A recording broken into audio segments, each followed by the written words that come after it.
Yeah, we were just talking about possibly core punching while the hail still isn't that bad. The problem is there's no options, like, to keep up with a 45 mile per hour mover.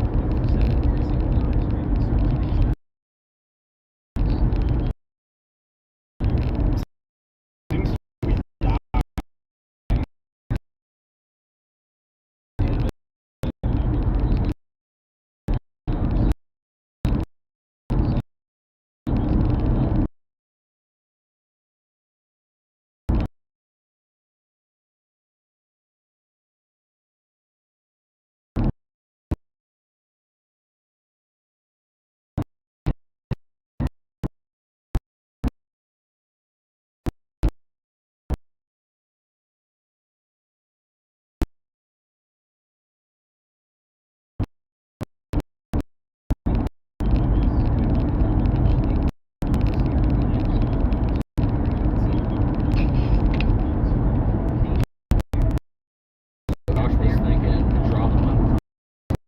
That's what we're doing. I think we're gonna go to Potts Camp for a minute and see if it tries to only south option. I don't know if you heard that, Josh. He said we're gonna drop to Potts Camp because it's really wrong from there. See what happens.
reflectivity mode here real quick.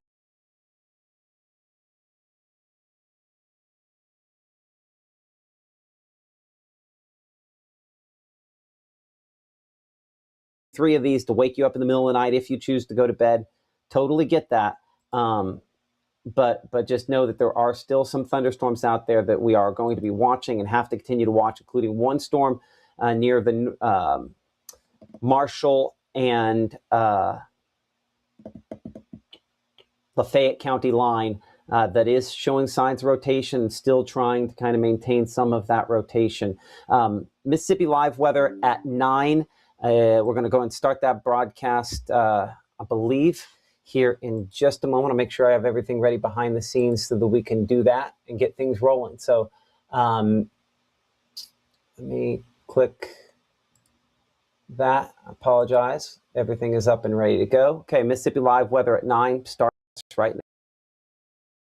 At Vibe Aesthetics and Wellness, we believe confidence isn't just how you look, it's how you feel. From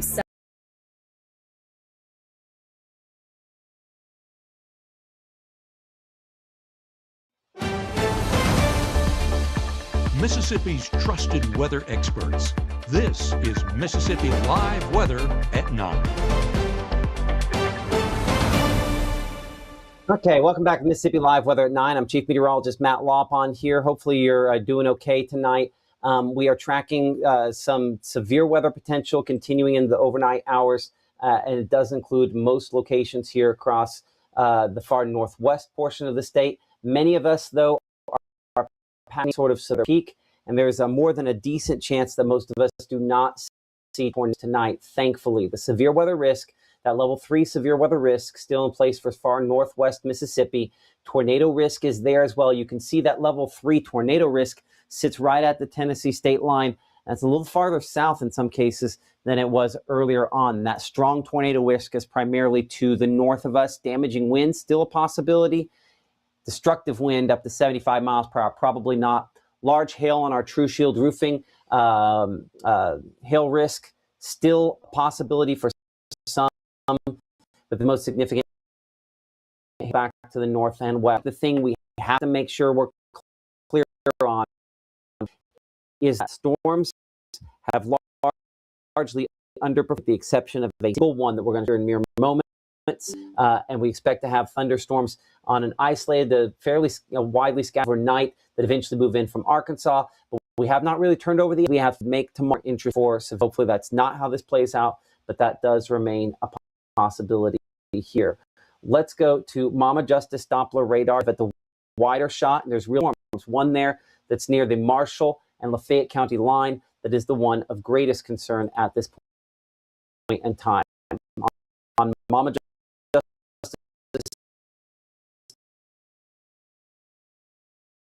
Doppler radar is what our meteorologist Gabe Maynor and myself have been. It looks a little more impressive than it did 20-25 minutes ago. Still some rotation on this storm right along Mississippi community, and we'll check meteorologist to see his live stream back. I have gone to your thunderstorm warning on this. It does include Marshall and Benton and Tippah counties. That is in effect until tonight at 9:45 p.m. for Marshall, Benton, and Tippah counties. We're watching the rotation. It's probably the hail that could be the biggest threat. But I will say this, the description on this warning says the phrase tornado possible. And that is kind of a precursor when rotation is persistent on a storm like this, one of the descriptive terms that they use to describe it. Looking farther away from the radar site there at the Memphis Weather Service office, it's a longer distance away. That rotation, again, is not overly impressive, but on a low precipitation supercell, which this is, where, hey, listen, this is not the big ball of red we typically show. That is a scenario here where on an LP supercell that sometimes it underdoes the amount of rotation until the storm actually produces something. This from our Oxford camera, and we'll talk to Caleb here in just a moment. We'll bring in Gabe as well to kind of analyze some of these things here. But our Oxford camera has done a good job of capturing the nearly nonstop lightning strikes that this storm has produced. Again, appreciate Phoenix Building Solutions, our partners with the North Mississippi Storm Chasers, to put together this camera network here. Again, nearly nonstop lightning. And Gabe, as we're looking at this, it definitely looks fairly rough out there at this. I'm waiting for you to get in the Chrome key, Gabe. Sorry, not Chrome key. Over there, the monitor. There we go. Sorry, I was sending out a push to let folks know that we're tracking it. Okay, I appreciate that. Sorry, I thought that already went out. I heard it being a minute ago. So. Well, that was for the show, and then things started ramping up. That was for the show, not the warning. You're absolutely right. So I appreciate that. I'm still looking at Caleb here, our Caleb Edelblut there on the left-hand part of the screen. Vastly different on the number of lightning strikes you're not seeing, or I don't know if just your camera's not picking it up from Oxford. This thing electric. Yeah, no, we're having those constant lightning strikes. Part of the issue is we do have a tree line right next to us, so we can only really see the bright flashes when they're a little bit more elevated. But definitely looking at the top of the sky, I mean, we're getting those constant flashes. It's just my camera's kind of struggling to pick that up through the car, and definitely not rolling the window down. But we're on our way to Hickory Flat right now. There we go, kind of zoomed in. You can see it a little bit better. But on our way to Hickory Flat, going to stop at a gas station, let this kind of continue to creep closer and closer to us. So still keeping an eye on this, especially watching it kind of intensify just a little bit more. We just saw that severe thunderstorm warning get placed with that tour tag as well. So keeping a close eye on this one, trying to get in a good spot for you guys, Matt, but definitely trying to keep our eye on it, continue to push further and further closer towards Hickory Flat. We'll gas up there and kind of let it keep working its way towards us. So trying to get in the best position that we can, but I'd say it's definitely the most energetic storm that we've seen tonight. Just those constant flashes, lots of energy going on, and kind of seeing a few crawlers up there in the sky. If we can see a few breaks in the cloud. But yeah, just constant flashes going on, a few rumbles of thunder here and there if they can get a little bit closer to us. But that's about all we can see right now, Matt. But we're going to continue getting closer to Hickory Flat. Try to see if I can get a live shot set up for you guys as we stop to get gas and try to get a good visual on that storm. Okay, give me a second. Your audio is going to go down. I'm going to bring your audio back up as soon as I bring the camera back on. So give me just a second here. Our Caleb Edelblut on the ground there, looking to kind of monitor those storms. I'm going to bring your audio back in here, Caleb. This is, again, a ton of lightning from our shot there in the Oxford area. I don't know if you're able to kind of see that from where you're looking, if you're able to see the camera shot there. But looking kind of north, about 30 degrees, so just a little east of north. I mean, it's a rough, looks like a rough little storm. From time to time, I can still kind of see that lowering when we get a good, like right there for a brief second. I'm gonna look on the side here because I get about a quarter second heads up. Watch there. There, you can kind of see the base on that thunderstorm there from time to time as well. So, I mean, it's what I'm interested in, what I cannot see from this perspective is if this cloud, I want Adrian Ronkmahone with the North Mississippi Storm Chasers, and he might be in the driver's seat and not able to do this, but Timothy, do I have like an inflow band in here, or is this some kind of other outflow just based on what you're looking at on that? Are we too far away? All right, Matt, give me about 15 seconds. We're pulling into the gas station now. Okay, I'll give you about 15 seconds to look at that. You're watching Mississippi Live Weather at 9. I'm Chief Meteorologist Matt Lopon. On the phone, you hear our Caleb Edelblut, Adrian with the North Mississippi Storm Chasers. I believe Tim. Is Tim with y'all as well? Yes, sir. I am here as well. Okay, so y'all be safe. And so far, have not seen a whole lot tonight other than this storm. We had one other thunderstorm that we're watching here. Potential for some hail, up maybe quarter-size hail out of this storm. And so, I mean, that's just a very electric storm for sure, based on where we're at. I'm going to see behind the scenes here. And I see Adrian's getting a look at it there. What do you think? Well, do we have the ability to move it right just a little bit? Yes. Because that does appear like how an inflow band would look. I'm just curious as to what portion of the storm we're looking at in relative. So this would be looking north, right? No, this is looking east now. So this is looking east. Okay, east. Hold on. No, and so now we're looking northeast. Boy, I wish there was a way to just go to not wobble it around so much. And now I'm looking truly northeast now. Okay. All right. Yeah, you can see the lightning dancing up there. I'm wondering in relation, I would say that's probably an inflow band. If not, the only other thing I think it could be is a flanking line, maybe. That's why I was trying to see like what See, but it looks relative to the awfully storm. laminar. It looks awfully laminar for a flanking line, you know? What's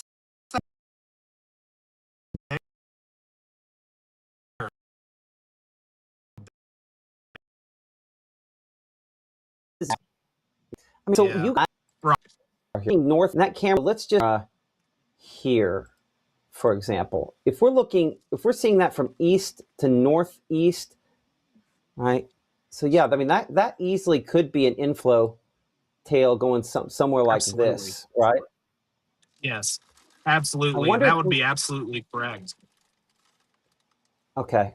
Now listen, I have some planes cred, but it just goes back too far. So and in my time here, Yeah. no matter how much I begged at the TV station for cameras, they never happened. So it's going to take me a minute to get used to actually seeing things again.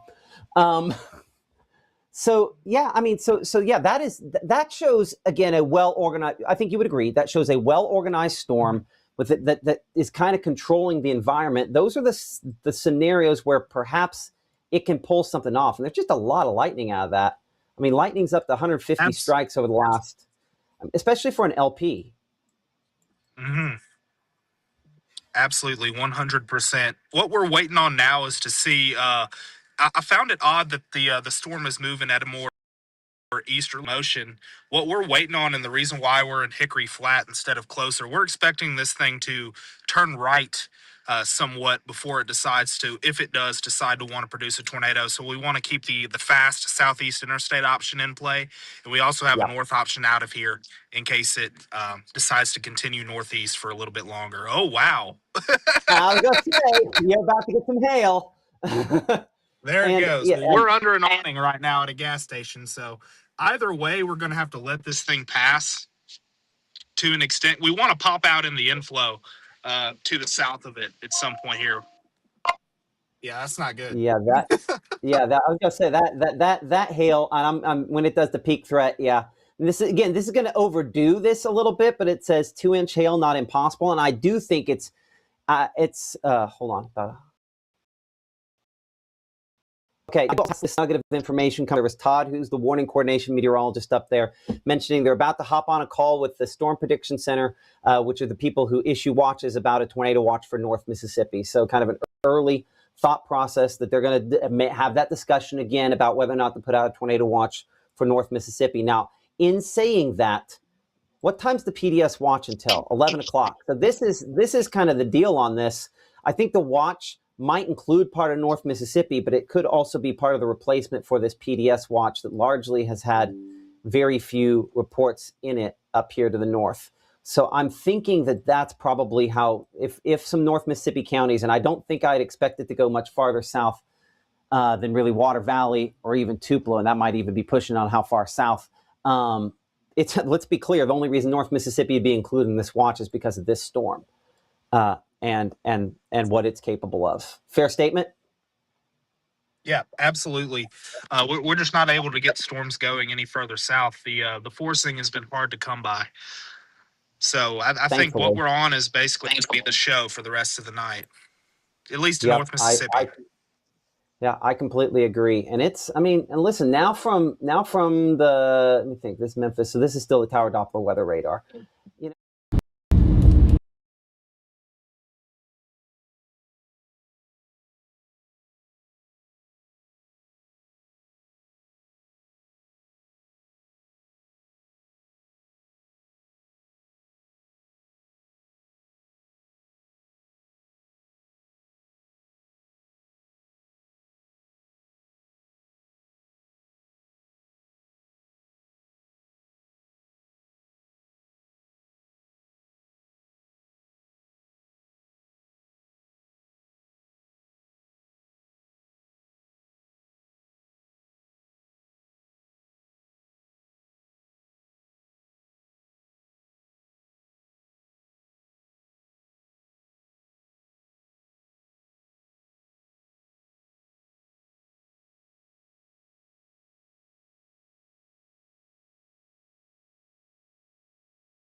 of the time. It's almost too sensitive sometimes, and so it does.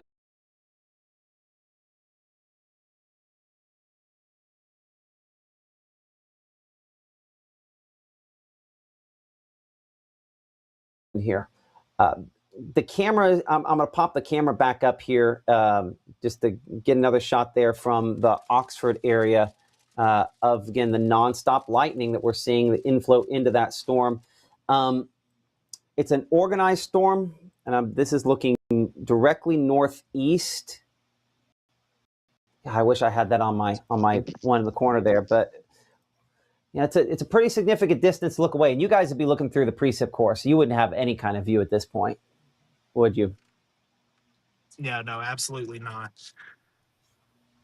Okay.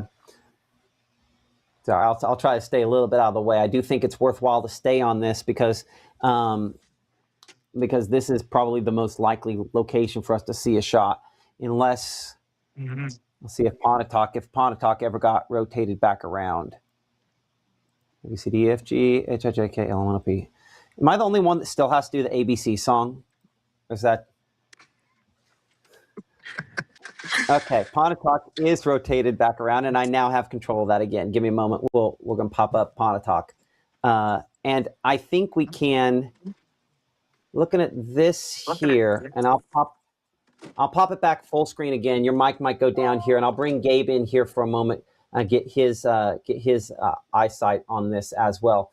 Our meteorologist Gabe Maynard back there in the studios. We're watching and tracking on these cameras, just kind of looking at the lightning, looking to see where the storms are most intense. And Pontotoc not in this, but northwest. That's our bogey. Yeah, and I do want to note as well that North Central Electric Cooperative reporting a few outages north of Harmontown where this storm would have gone to severe potential. And so that's whenever the warning was issued. North of Harmontown, 25 outages as that moved closer to Blackwater and Laws Hill, right along Highway 310. So that's something to note as well, actually seeing some of those reports initiate there at the surface. Okay. That's our meteorologist, Gabe Maynard, again, looking at some power outages out of these storms. We're looking here near Potts Camp and Winborn, where probably having some hail that is falling out of this. I'm going to bring it back over to the threats, the peak threats graphic. And again, I cannot overstate this, that this doesn't look like it when you just look at radar, right? But if you look at the radar from up at the Memphis Weather Service, this is some pretty good size hail about to hit there in Hickory Flat. In fact, I'm going to bring Caleb, just so you know, you're about to go hot again. So I'm going to bring it back over to Caleb. He's out of the car and kind of looking at this there. What size hail you got? About pea size? Yeah, we're actually in it right now. I don't know if y'all can hear me. It's very loud above the awning, but we're starting to get some of that hail start to move on through. Here, let me move out of the way. The hail's starting to come through right now, starting to grab some. So it's falling right now. You can start to see this there in the background. It's starting to hit. It is dropping on us as we speak. I'm trying to see if I can put y'all closer to the ground so I can kind of see it hit.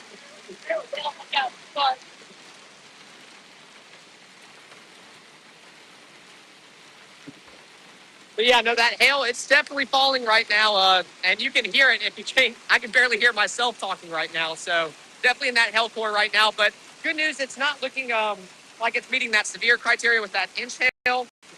Still smaller on the just kind of dime size, and seeing that kind of make it to the surface right now. Okay, and we are hearing you. Just so you know, we are hearing you just fine. Okay. Perfect. So I'm going to leave you up for a second, if you can, while we're doing this. I'm going to look 3D on Mama Justice Doppler radar. I'm going to kind of cut into this like you kind of cut into it and kind of check and see where that biggest tail is. And we show some of that directly over top of where they are right now. So whatever this is producing, it looks like it's pretty close. You guys are... Now, which side? I mean, it's pretty much right over top of Hickory Flat, whatever hail it's producing right now. There's a little bit that's slightly bigger that's maybe still up there a ways.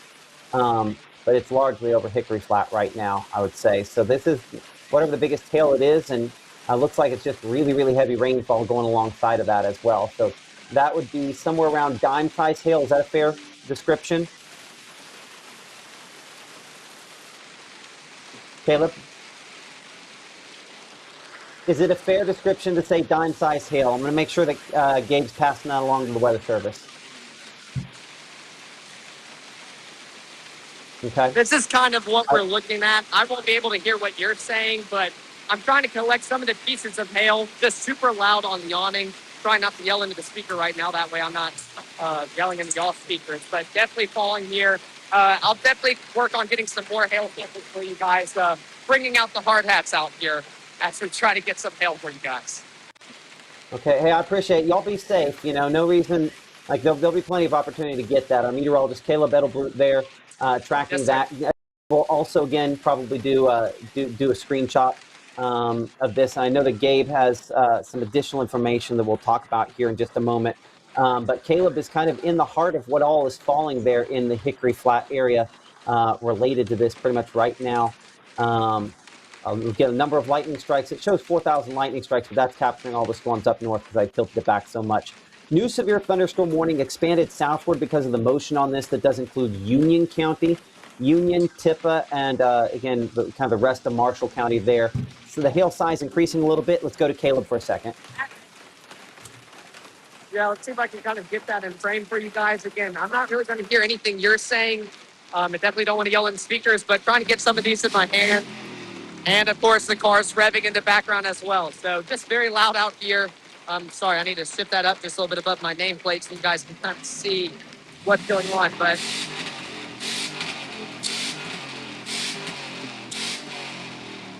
Man, well, you know what, Caleb? and you have people revving their cars. Yep. Love that guy. Love that guy. He's a special guy. We all know it's a guy. Anyway, Thank you, sir. that's a real man. Perfect. Okay, so here, okay, looking 3D on this, this is where this gets interesting. And where's Adrian at? I want to show Adrian this too. You can see the updraft in this, and you can see the RFD coming around. You're not going to be able to hear me, so we'll worry about that here in a bit. I'll come back to you as we'll go to kind of a two-shot here for a moment. You can actually see the updraft right there. This is the updraft of it right there. This kind of hole going up in there is the updraft when you're seeing that in the 3D. And then this is the hail that's kind of falling down. What's the biggest hail you guys have gotten so far? I mean, Marble, roughly marble size. Three-quarters of an inch is what the tape measure said. Hey, Okay, so take one of nickel-sized the hail. yeah. Yeah. Try to see if we can get a good measurement on this. Right about three-quarters. Okay. Yeah, That if you can works. see that, close to 3/4 of an inch is where we're kind of getting right now. We have some more coming in over here. Ooh, look at that one. Yeah, that one's. Look at the layering. Yeah, we can kind of see some of the layers. Okay. That one's closer than an inch. That one might actually reach the inch criteria. There we go. That's an inch. Yeah, again, so this is out here in Hickory Flat as that hail core kind of just punched through, finally starting to die on down. And definitely with those car engines not revving the engines anymore.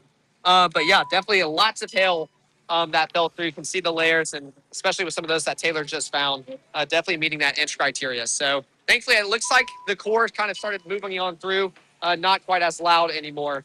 And there was a huge bolt of lightning actually just out there. So continue to move on further out of our region. Rain starting to pick up just a little bit more. But as of the hail situation, there goes that crack of thunder. The hail core continues to move on through our area, not quite seeing that fall down anymore. Okay, it's our meteorologist, Caleb Edelblut. We'll talk to you guys more in a minute. I know you guys got to get in the car so you can rotate and follow behind this. So appreciate y'all. Be safe. We'll talk to you in a few, all right? Thank you. Yes, sir. Okay. Current time is now 9:23. You're watching Mississippi Live Weather. We're a 24/7 streaming service based out of the Tupelo, Mississippi area. And you are looking on Mama Justice Doppler radar at a thunderstorm that has produced at least 1 inch hail up here near the Hickory Flat area. This is kind of the three-dimensional look at this storm. It is a rotating thunderstorm. And so tornado possible is in the tag for this. In saying that, though, and we have kind of analyzed the rotation on this, it has been, because this is what we call a low precipitation supercell, the rotation has been there, but it has not ever fully wrapped up in a way that allow it to truly produce a tornado. Now, hopefully that continues to be the case. We still show, again, that broad rotation, but the biggest tail from this now just past Hickory Flat there on kind of the northeast side of town between Hickory Flat and Blue Mountain. So certainly for folks there, be aware of what this is capable of. Now, I know we do have some folks down here around New Albany and Union County. The northern part of Union County, this probably is still going to be, I'd still stay at least half-inch size hail in the north part here of Union County. Well, Myrtle, we're close on that. North of Myrtle, there is some where it's around 1 inch in size. And I do think the heaviest portion of that went over top of Hickory Flat. So we probably have a pretty good idea of what this storm is capable there. I do want to bring in our meteorologist, Gabe Maynor here, who's back at the studio. He's been looking at your pictures, what you guys have been looking at. And Gabe, as we're kind of looking through everything going on there, what are you seeing? That's like what he mentioned, some of the crawlers, right? Yeah, for sure. It's just branching out in the sky. This is a view out of Myrtle. I believe it was Amanda. I want to make sure I give the right credit. No, Madison. My apologies. I've been looking at all the cloud pictures, as you guys can see. So you guys doing a great job. Our weather watchers out in the field, keeping us updated on what's happening out there. And this is looking north from Myrtle. So this would have been northern Union County, or looking north out of Union County into the severe part of this thunderstorm. And that was right before the warning got issued for northern Union County. Now I do have a video actually on my social feed. Let me go ahead and get there real quick. And you'll be able to see actually the lightning branching out in real time with a video loop. This was submitted by my wife, who is over there in the Union County area. So as I pull this up, let me go ahead and zoom this in. There we go. So there you get a visual just it branching across the sky, just stepping out. Like that is such an insane shot there of what is an energetic environment. And those strikes may not be reaching the surface most of the time, but I'll tell you one thing, it's putting on a show there in the sky. So lightning to report so far. As of right now, I have not gotten any report of the hail up there, but as we got it from our meteorologist, Caleb Edeblue, and the North Mississippi Storm Chasers, they did get up to around 1 inch hail. And so we forward that directly to the National Weather Service. And if you have any reports that you want to submit as well, of course, we will forward that to the National Weather Service as well. So appreciate all of our weather watchers out in the field, keeping us updated. And yes, so we're going to work on getting a picture there from Caleb here in just a moment of those hailstones. But yeah, so definitely appreciate your reports as they do come in. And again, whether it's the sky or whether it's the ground, we are getting a good visual there. Now, as we look at those latest scans, a severe thunderstorm warning in effect for Union County as well as Marshall and Tippah and Benton County. Now, I know this is a lot of warnings. This is the first one that was issued, that expiring at 9:45. The secondary one covers Union County, and that's why it was issued, and it does extend more into Tippah County to include Ripley until 10 o'clock. And the reason why is because of this hail core that we're getting attached to this. Now, I do want to look at the latest scans to see if we do have any more of that rotation taking place. And as of right now, out of our Memphis radar site, not getting an exact image there. And yeah, not an impressive return there either. So it continues to be the hail as the main focus with this setup. And as that moves just northeast there of Hickory Flat, where you could be getting some of that hail being dumped is northern Union County. And that's why that has been issued as well. You can kind of see that purple and black extending further south into the Myrtle area towards Concord and there towards North Haven as well. For folks in New Albany and folks over there towards the Ellistown area should stay north of you as that does trend right along the county line for Union, Benton, and Tippah County. As we put a storm track on that, we are going to be moving this. This was about 29 miles an hour earlier. I'm going to do it at about 35. Let me make sure I have the right track on this so I'd have it go in the right direction, because it does look like this has started to move directly east. And I think that's why that severe thunderstorm warning was issued as well, is because it did almost start to move in a new direction, kind of going northeast and then gradually rounding itself off there towards an eastern path. So as we track that out, we're going to do this at about 35 miles an hour. We're going to go right along the county line, and this will give more of a heads up. So Cotton Plant, 930, Bluff, 935, Molino, 942, Locum, 946, Pleasant Ridge, 947, and Graham closer to 952. For folks there in Tupelo and Saltillo, should stay north of you, but Boonville, I would be at least on the lookout for this as it does trend closer, but that'll be beyond the 10 o'clock hour. And of course, we're going to keep eyes on that in case it does continue to maintain its strength. So Matt, that's the storm that we've been talking about all night, and now getting that verification there. It's starting to get more organized from a rotation standpoint as well, looking at that. Unfortunately, hopefully it does not take that next step, but it's starting to look more organized there as well. Our meteorologist Gabe Maynor, I'll get your opinion on this as we kind of look at it. But I mean, there's definitely, when we start to see, and again, part of this is we're waiting on an update to come through.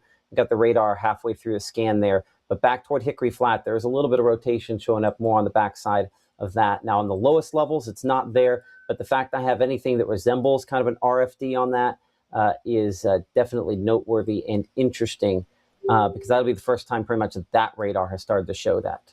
Yeah, and that's where I was going to say reflectivity mode, we do get a visual on that. Whenever we just looked at those winds, it wasn't showing anything impressive, but has radar shown anything impressive other than what's actually being produced? Like, it has underwhelmed in regards to what's happening at the surface. It really has, you know, but just for a moment there, you see that you do sometimes get these ripples to kind of move through it.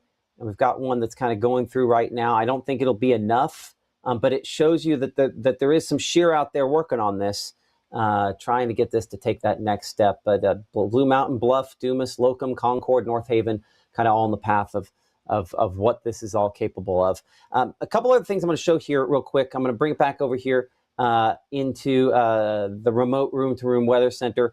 You're watching Mississippi Live Weather here. I'm Chief Meteorologist Matt Lawpon. I'm going to get you a shot here from Josh with the North Mississippi Storm Chasers kind of driving through the hail on that same thunderstorm that we were talking about a minute ago there, of some of the big hail that he was on. This is what Adrian and some of the other folks were kind of trying to avoid there, trying to stay there in Hickory Flat. Josh getting into a little bit of that there along I-22, it looks like, just about 10 minutes ago or so, as the big hail was kind of come through there. You can see the flashers on the 18-wheeler there in front of him.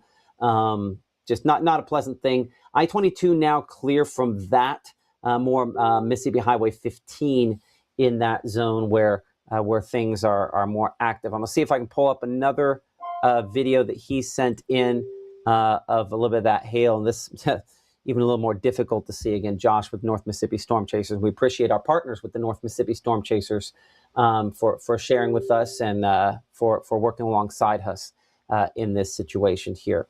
So Gabe, as I could bring Gabe back in here for a moment, remains pretty active out there and continuing. If you would go to Chroma Key, I think, and we'll get some storm tracks on this storm as it goes eastward, right? Yes, and I do believe that Caleb did send in those hail pictures if we want to show that here in a moment.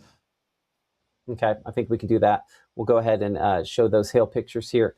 No, yeah, okay. If you want to show that now, you can go ahead and do that. Get those up and ready. I'll get them going if you go over to Chroma. I'll trade you places on that. Okay, we're going to switch it out here to meteorologist Gabe Maynor. Yeah, so of course the hail, what we're watching within this cell as it moves through southern Benton County at this point, through Hickory Flat, Potts Camp, just moving past you. Hickory Flat, we got those reports of the 1-inch hail, now extending more towards Blue Mountain. The university potentially getting some of those large hailstones as well, as we do get those brighter DBZs once again. So looking at the latest on that warning, it does have it trending right across the county line. Now, reflectivity, the purple coverage has come down a bit. It is still a strong thunderstorm moving right there through Hickory Flat, and now they're closer to Blue Mountain. One thing that I'm looking at is the lightning strikes. It looks to be maintaining right around that same margin. So as we look at our wind returns, just making sure that appendage, that weird-looking appendage, wasn't anything more than a visual on reflectivity, at least not producing those winds. You know, let me see how that lines up. Let me actually take it to the latest scan here. And bring it back in here as we go on the wind mode. No, that'd be back behind it. So no, nothing that stands out right now. There is some of that brighter wind, meaning that there could be some gustier conditions moving right through Hickory Flat right now. Matt, I'll let you take over.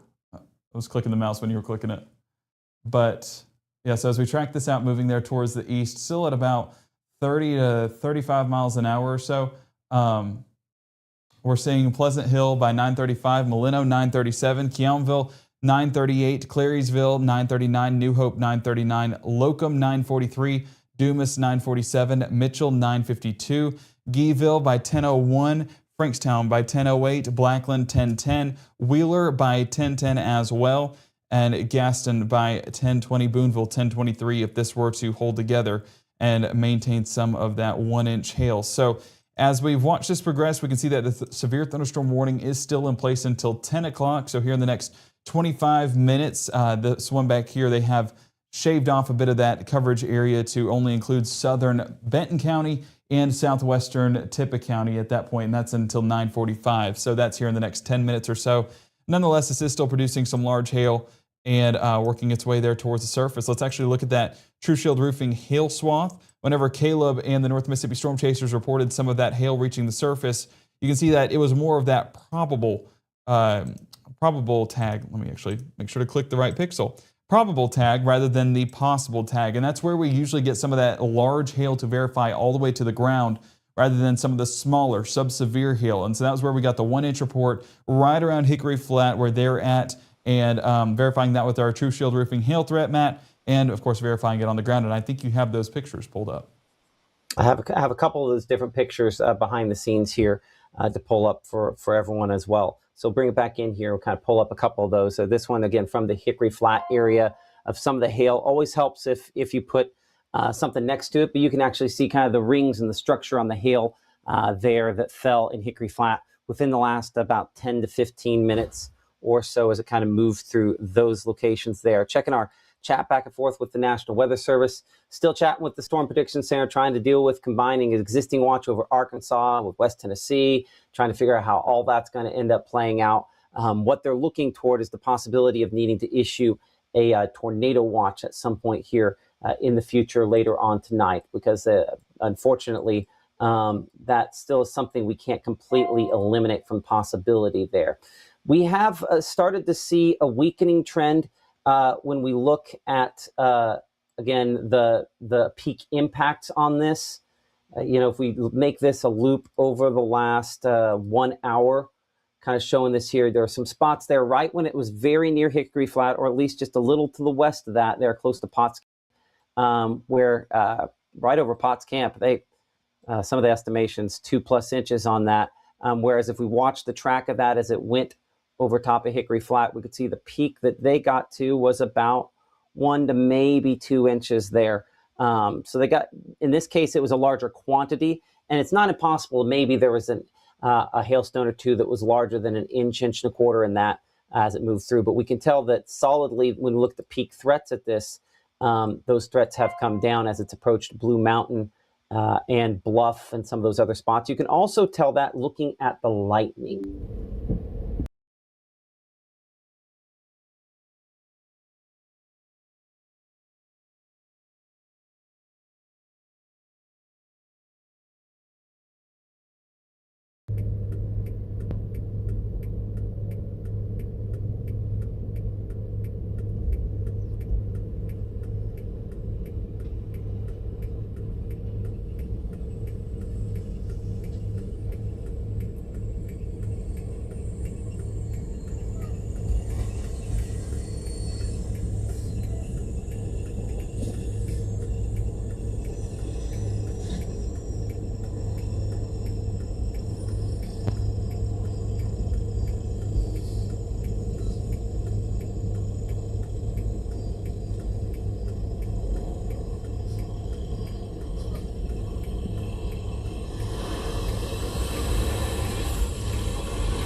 Yeah, not really seeing much. Maybe a big bowl, but it don't look very organized.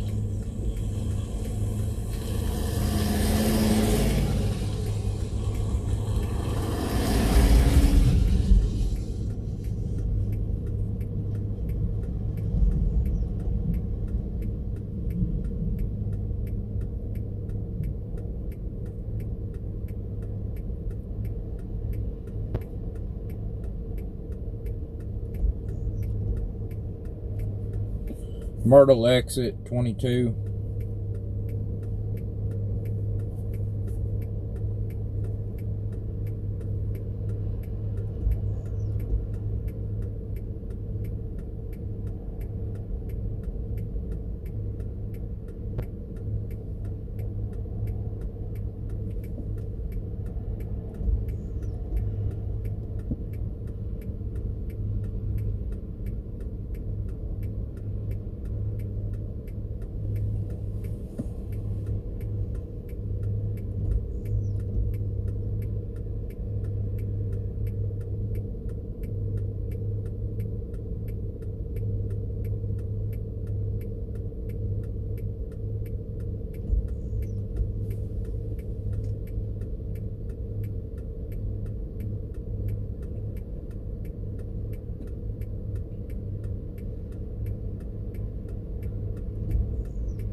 Well, I think I'm going to meander up this side road that will take me back to Hickory Flat. Try to get close to it, see what it looks like. And then I guess I'll meet you guys back there.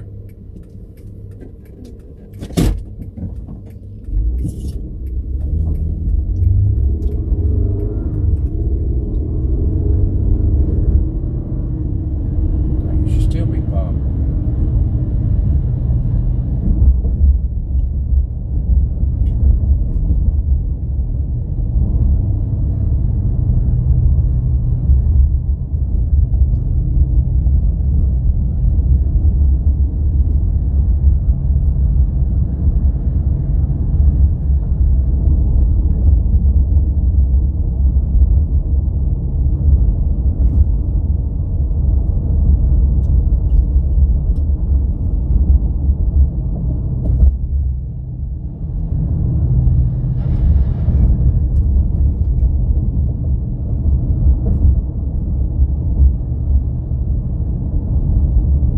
I didn't get none of that. There was like laughing and mossity.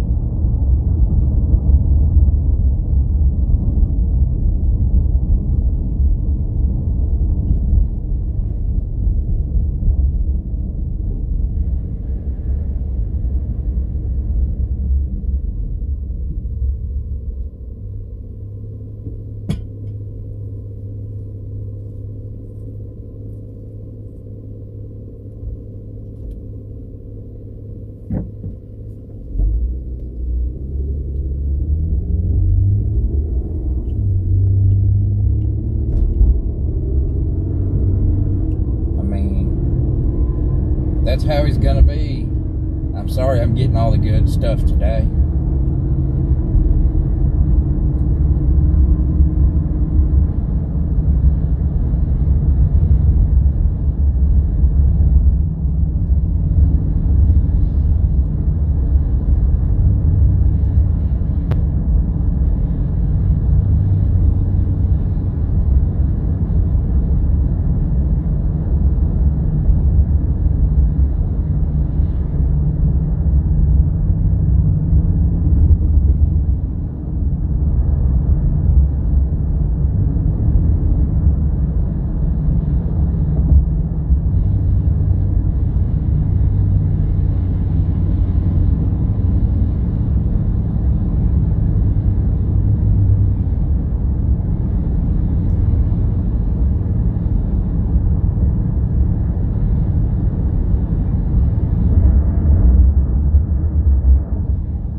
Told you she was angry.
Looking from at this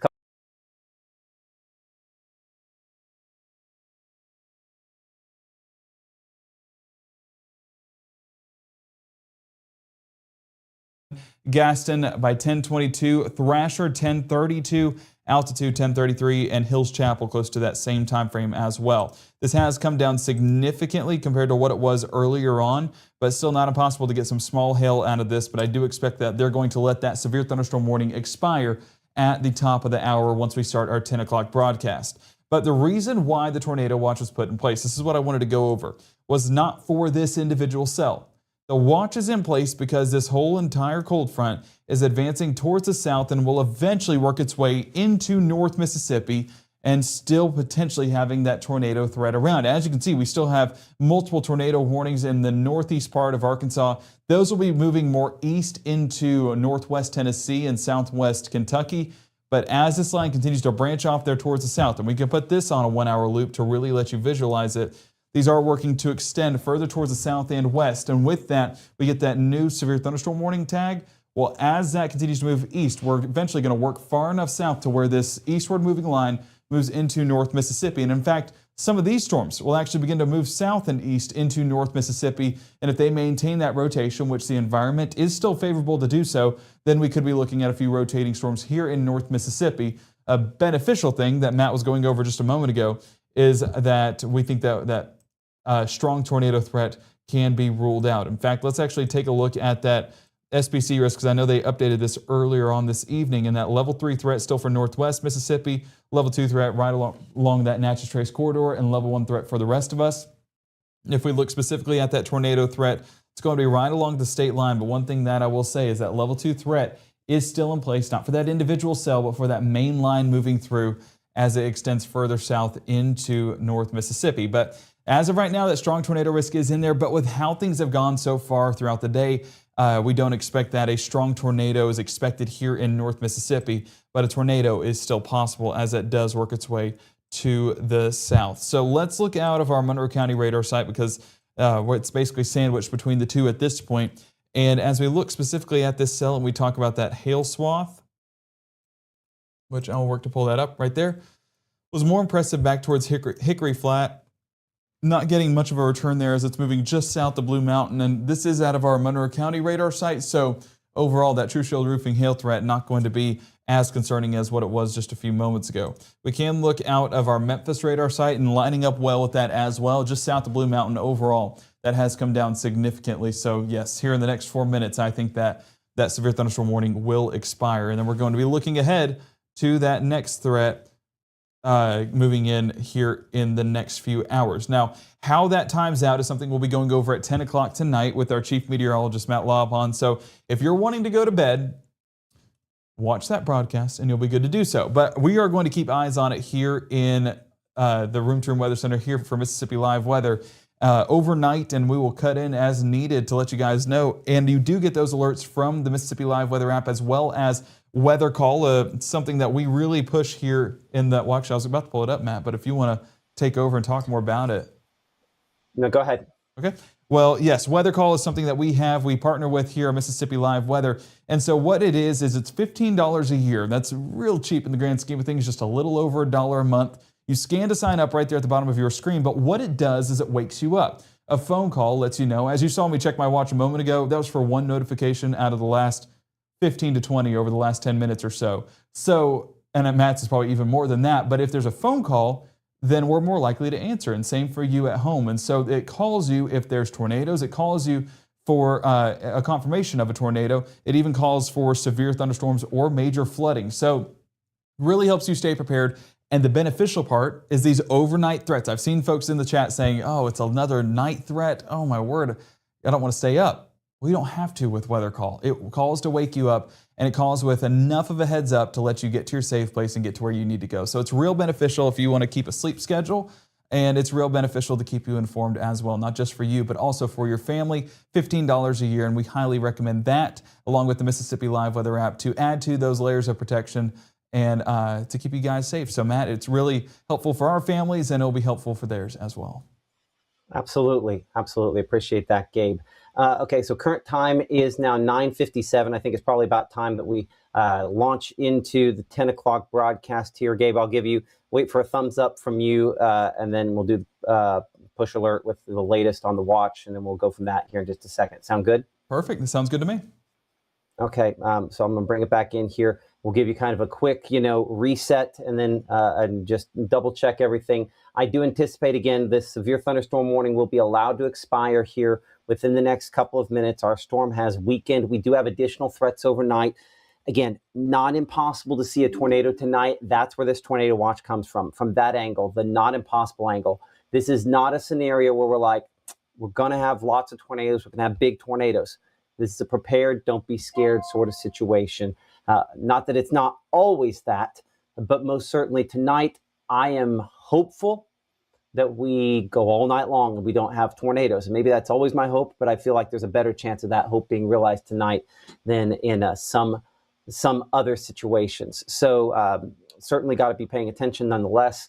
And again, updates come up here in just a moment at 10 o'clock. But as of 9:59, if you're here in Concord, Bluff, Blue Mountain, you are past any issues with this storm that is going through a significant and sustained weakening phase. All the counties in blue under tornado watches, again, where there's at least a limited chance that we could see a tornado for tonight and during the overnight time period. Not much of an indication out there now, but it might not take long before things change. It'll probably take quite a while, but we'll discuss that coming up here.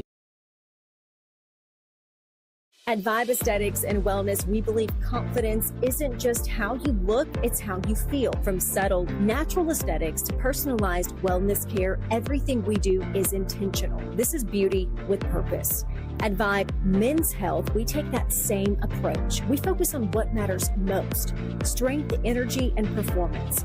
Built on real data, real medicine, and real results, we're here to help you look better, feel stronger, and live fully. Come Vibe with us today. Mississippi's trusted weather experts. This is Mississippi Live Weather at 10. Well, welcome to Mississippi Live Weather at 10. The capping inversion over the atmosphere has held to this point, and maybe it's rattled a little bit. We have had some hail. It briefly broke, but we have not had widespread storms develop. Thankfully, models have way overestimated the ability for storms to break through today to this point. The question then becomes, how do things behave overnight? The question also is, can you even believe the models that just lied to you all day long? The answer is obviously no. So let's walk through what we do know, what we don't know, and where we go from here. First thing that we know, and I said it right before we wrapped a second ago, is we have a tornado watch. All the locations in blue here under a tornado watch into the overnight hours. Oh, watch. Let's see here if I can bring that up. So for all these locations, again, in blue, such as Water Valley and Oxford, New Albany, again, tornado watch in effect until 5 o'clock in the morning. A watch means that conditions could potentially happen. So in this case, when we're talking the difference between a watch and a warning here for a moment, as you can see, watch means it's out for several hours. So this, 5, 6, 7 hours that this watch is potentially out for some locations. A large chunk of the state. The advance notice, again, hours. And what should we be doing? We should be having a plan on where we will go if something bad happens. So often we pop up this graphic here that talks about your safe place, right? Go to the middle or lowest floor, a sturdy structure, a small windowless room where you can wrap up in blankets and pillows, put on a helmet to protect yourself from debris, and stay there until I can give you the all clear. And the reality of that is I can say that in my sleep probably more quickly than I can probably say my children's birthday. So you know that we say that all the time. But with this watch in place, it's important to know where to go and where that safe place is. If you know now and you live in that location, then this is the only other thing you need, because warnings are what happen when we think it's going to happen right then and there. Weather call. If you know where to go and you have it nearby, then all you need is to know when to go. And we do not expect a lot of tornadoes overnight. I wouldn't be shocked if we had precisely 0 tornadoes overnight. But the possibility is there. Weather call will break through your do not disturb as long as you put it in. Now, there's one thing you got to do. You got to put it in your phone as one of your favorites, the number that it typically calls you from. And when you sign up, you get a test call. They'll always call back from that same number there. So if you put that in your favorites, it'll call you and wake you up. You have this, you're going to be okay. And I wouldn't be super duper worried about it. But as long as you have a plan, know where to go, and you're within steps, you're going to be okay. So as we bring it back in here and check out our Mama Justice Doppler radar, our severe thunderstorm warning has been allowed to expire up here for Tippah and Union counties. This storm is dying out. Again, we do have team coverage. I'll bring in, again, Gabe here. We'll talk to Gabe a lot more coming up here in a couple minutes. But we're also going to talk to our Caleb Edelblut. He was there in the heart of one of the storms just a few minutes ago there. They're traveling down interstate, I'm assuming, right now as this is continuing the weekend. Where are y'all at as of the 10 o'clock hour? Well, we actually just pulled off the road because we kind of were just going to start watching that storm continue to move on out of that Hickory Flat region. I'm actually standing with eastward facing behind me. That way we can kind of start to see those lightning strikes. They've been going off a lot in the background while I was waiting for us to start the 10 o'clock. They're kind of getting further and further away. There you go. There we go with one of those lightning strikes. So as that storm kind of almost appears to continue to weaken and not become as strong as it was, but continues pushing further and further eastward, and we're just kind of watching that move on out. We could even see kind of the top of the clouds, and as those continue moving on out with those clear night skies, the moon was shining. You could even see some stars as well. So a little bit clearer behind it as that storm continues moving on out. Here comes another lightning strike. There you go. So definitely just kind of enjoying the light show now. And just kind of watching it from a distance. So we're still just outside of that Hickory Flat region, Matt, continuing to just kind of spectate it as it continues moving on out. Yeah, and you're pretty good distance away from them. If you're still out there close to Hickory Flat, I show you what, you're about 15, 16 miles away from it. And even from that perspective, you can tell it's collapsing, right?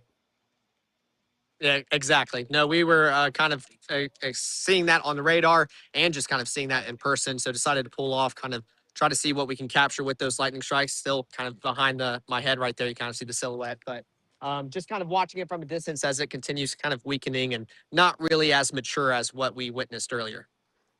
Okay, our meteorologist Caleb Edelblut there out in the Hickory Flat area looking toward a storm. Again, you had hail that was up around an inch, maybe just slightly larger than an inch in size within the last hour there, and a number of folks have sent in pictures of that. Gabe will look at some of those pictures here in a few minutes. Here's the other thing he referenced, that collapsing phase we have going on. See how much red we had aloft there? See how little we have now? That is that collapsing that went from where you're dropping that big hail over there in Hickory Flat to just everything is pretty much dropped out of it. So this is running out of fuel. We talked a lot about this evening, that storms, the farther east they moved, would be more likely to run out of fuel. And that's exactly what has happened with this storm here as it has moved toward the east. We do not have additional thunderstorms behind this at this point.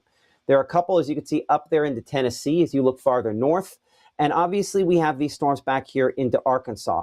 Largely, this is the reason why the tornado watch has been issued. It's been issued knowing that these storms exist and some sort of back building back here is possible. But we're talking late, well after midnight before that builds in. And there just has not been a lot of reliable forecasts on how far ahead this will go. So the good news is that I am extremely underwhelmed in the best possible way by what we are seeing out there right now. Weird stuff happens. Let's just be clear.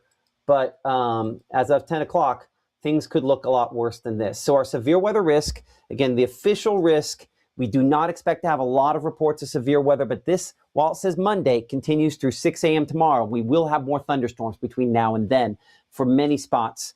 Tornado risk, again, primarily up into Tennessee. Not impossible, again, to see a strong tornado. I think this is overdone. Damaging winds probably more likely out of the thunderstorms we see overnight. That destructive wind is probably unlikely. And then hail, yes, as you saw there in Hickory Flat, in some cases in excess of an inch. Not impossible to get some stones in excess of an inch and a half. But again, I think we are probably past the peak as far as that is concerned. So our hour-by-hour forecast over the first 12, 73 at 11. We're 69 degrees by 2 a.m., down to 67 by 5 a.m., as well as for around 8 a.m. That coverage of rain and storms will increase in all likelihood overnight. Models are just terrible on what they have depicted to this point here. Because let's be clear, this was supposed to fill in, and it didn't. We had warm air aloft, kind of this area of relatively warmer air aloft, slightly drier air aloft. We call it the elevated mixed layer. It largely comes from the higher elevations of Mexico. That has kind of spread over top of us. That limited our storms and how strong our storms were today, or just honestly the coverage of storms. I make this instead let's say 6-hour loop here, and it's an example of everybody else has something, and we, by the grace of God, did not really have much. See if my loop's going to play. One more time. I believe you're going to play. Decided not to play. That's fine. We've shown you enough loops of enough things today. So let's go ahead and move on to our future cast. And again, notice how this actually is doing a halfway decent job. Well, look at that. About time, right? Okay. So doing a decent job on where it's placing most of the storms. Actually doing a really very, very good job. Okay, Gabe, I'm going to bring you into 2-box here before we go on the rest of the show. Is this what you were seeing on her? Because I feel like this is actually pretty decent, all things considered. I mean, the first scan always looks good on her. That's one of the things that I was looking at earlier. The 18Z looked great. Then 19Z happened, and it was like, oh, okay, things ramping up. Never did. And so that's one thing where I need to be sold on this is how does hour 2 look? And as long as hour 2... Well, so 1:30 in the morning, here's what we've got. Looking at this 1:30 in the morning, we've got the cluster back into southwest Arkansas. we've got some storm spreading down here. The most significant and most likely to produce tornado-producing thunderstorms up north. I can absolutely buy this. Yeah. Hook, line, and sinker. It looks better, but with how trends have been, I just need to be convinced on it. And it looks better, but yeah, we'll see. I think hour 2, is where I need to really be like, okay, you know what, that has a chance of happening. Okay. So Gabe is not convinced yet. We'll come back and talk a little more to Gabe here in a few minutes. I'll be honest, I'm encouraged by this because I think that this is a reasonable output. The first time since probably I woke up this morning that I'm like, oh, that could happen. I feel really confident that that's going to happen, more confident. And this has some thunderstorms up there, as you can see, crossing the Tennessee state line by, say, 1 o'clock to 1:30 or so, kind of developing ahead. But the main line, still even at that point, stretching out there from around Cotton Plant, Arkansas, to Forest City to Memphis, up to Bolivar, Tennessee. Along this leading edge, there are going to be little nooks, little spots where it's possible that we get some storms to try to rotate and produce tornadoes as these individual thunderstorms merge in. I'd say these storms we showed New Albany back toward Blue Mountain there and Dumas are more likely to be hail producing as they merge in, but not impossible to get a couple of these to rotate and potentially try to produce tornadoes. So that's where that limited tornado threat comes in. But you'll notice if we're talking about down here in, say, Amory or Houston or Bruce or Grenada, Grenada is not officially in that tornado watch. Some of those other folks are. You'll notice there's just not a lot of activity for you all night long on this. And then as we hit dawn, thunderstorms just really start going again, really kind of blow up out to the east of us. That then leaves this entire area down here from really Bruce southward, largely untouched by storms today, which makes me concerned on how storms then develop for you tomorrow, because we are going to have more that develop back out into Arkansas. And again, those are ahead of the front. So they take that differential heating. They have to bust through a cap again. So there are still some things that could keep those from developing. I'd say they're a little more likely to develop tomorrow. But then as those develop and work their way eastward, a severe weather threat will again persist into tomorrow evening. And I think that again could have damaging winds, large hail, and tornadoes. And if they can organize, perhaps an organized damaging wind threat on a fairly widespread scale. That's certainly what models have indicated. Gabe and I will talk more about that capping inversion in a few minutes. And one of the keys to today, I see him pulling up a sounding behind the scenes, and we will look more at some of those soundings coming up a little later on in this broadcast. But tomorrow, best storm chances later in the day, and could include, again, damaging wind, tornadoes, the whole 9 yards. And maybe we'll get lucky and we'll get another repeat of today. And we'll talk more about what our projections are showing for storm rotation and a lot of other different components as Mississippi Live Weather continues here from the Room to Room Weather Center in 60 seconds. As a bankruptcy firm, Mitchell, Cunningham, and Bowling realizes many people are worried about their finances. We're here to guide you through the next steps to restart your life with easy video appointments. New clients don't have to leave home to get information about becoming debt-free. Also, convenient in-office appointments are available at the low cost of $340 upfront for a Chapter 13. You can be on your way to being debt-free. Contact Mitchell, Cunningham, and Bowling today or visit our website at mcdebtfree.com. We are here to help you. Room to Room's birthday party is going on now. Come celebrate with us. Thousands of dollars in free gifts, cash, spa treatments, shopping sprees, and even a chance to win your entire purchase free. It's a celebration you don't want to miss, and there's no party like a Room to Room party. We can see the lowering. We're going to have a good shot at that as it approaches the Ryanzi area. Tornado warning now issued. We'll do a push alert behind the scenes for folks here up here in Alcorn County. Rotation on this thunderstorm increasing to the point back into Tippah County as well, where the National Weather Service has issued a tornado warning for your locations. Right now, from the Room to Room Weather Center, here's Mississippi's Chief Meteorologist, Matt Lovhaug.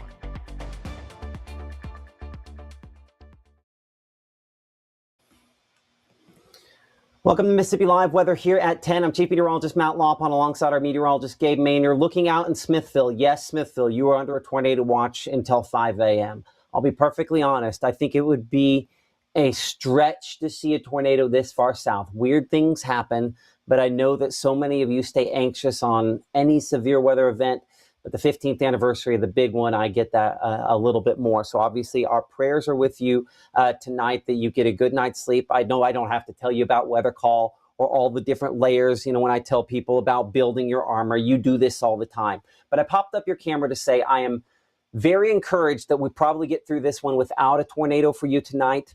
Farther north, there are still questions on that, but I'd say toward the south end of this watch, knock on wood, things hopefully will go your way. But we'll be monitoring things all night long. You know, obviously Gabe and I will be here. Maggie will be tagging in at points overnight, and we can all be in and all be on at the same time if we need to. We're not going to leave this one alone for you or really anybody else. So we'll be watching, obviously, very, very closely. Our thoughts with you, the folks down in Philadelphia, Hackleburg, Phil Campbell, so many folks that were so badly hit. And now that I started a list, you know, it's hard to end that list, whether it's East Webster or down in Chickasaw County, just so many folks impacted by that day. And this is not that, thankfully. Despite there being a severe weather threat, there's no way in which this becomes that as well. Up in the Tupelo area, as we look outside of that camera there, we've been looking towards some of the lightning up to the north out of our Mitchell Cunningham and Bowling Skycam, but not seeing anything of significance out there at this point. That dew point at 66, again, that air is relatively drier, and that's one of the things limiting that potential somewhat. And just tons of lightning over the last few hours in Oxford. Things finally calming down a little bit on our Phoenix Building Solutions camera there, looking out as of the 10 o'clock hour. As we check out the overall severe weather threats, again, we've shown this graphic all day. I would say the only amendments I would make on this at this point is I'm not convinced at this point that strong tornadoes are possible out of this setup. You know, as we talked about all day long, that was a high impact, low probability event. And that's, I think, the way this stays. Damaging wind possible, some hail, and again, multiple rounds of heavy rainfall. But even that has yet to really materialize since that cap has not broken. So your hour-by-hour forecast going into this evening and overnight time period on the day planner there shows, again, scattered showers and thunderstorms possible overnight, probably overdone a little bit on the percentage here by midnight, but expected that to expand in and southward as we go overnight and probably make for a fairly wet beginning to your school day early tomorrow morning. As we check the latest here with our latest triple threat. Again, this is a Mississippi Live exclusive. If this is not a station, not a group that you watch very often, this might not mean a whole lot to you. But we show this quite often to get an idea of what storms are capable of. So kind of reflecting it back to where things are now does show, again, some of that rotation from some of the thunderstorms. So fairly accurate on where it was depicting some of what we had out there earlier.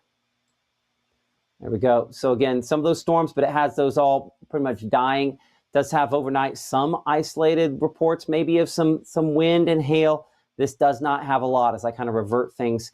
This is going to show you our strike model is just very underwhelmed by the number of storms developing here across North Mississippi.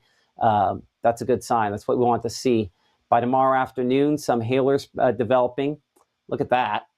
And we'll look again more at storm rotation. We'll look at an hour-by-hour paused version of strike here in a minute.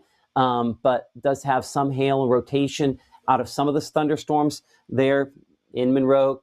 Lowndes County is kind of developing. This, again, would be similar to today where we'd have to bust through a cap to produce these. And as you saw today, that is a high-impact, low-probability situation. So while possible, I don't know that I would say likely that that's how that plays out. But you can see back in the Alabama, got to keep my A state straight, that where it does show that, those are definitely rotating a bit more that direction there. Then once we get toward tomorrow evening, again, more significant rotation, damaging wind, hail to the north. And obviously we have this batch here that does track there from Greenwood back toward Kosciuszko in the late afternoon and evening, and more additional thunderstorms by tomorrow night. Beyond that, if I look toward Wednesday, the threat is just a little bit south of us, southern portion of our area with that threat for severe weather on Wednesday. Additional storms possible as we look toward eventually Thursday. But as you'll note, most of those to the west. And then Friday, storms possible. I'm looking toward late in the day here. Let's see if this goes far enough in the future to be able to capture everything. It does. Storms by late Friday night back out west of us. Perhaps another chance for severe weather on Friday. And maybe we'll get through this. None of these look like super high-end events, so maybe we'll get through all of these without things being too terribly bad. But certainly going to have to keep watching things over the next couple of days. This is Triple Threat again, exclusive here to Mississippi Live. Make sure I got some pause points in here. I do. So let's look at our futurecast, and this is our exclusive strike model.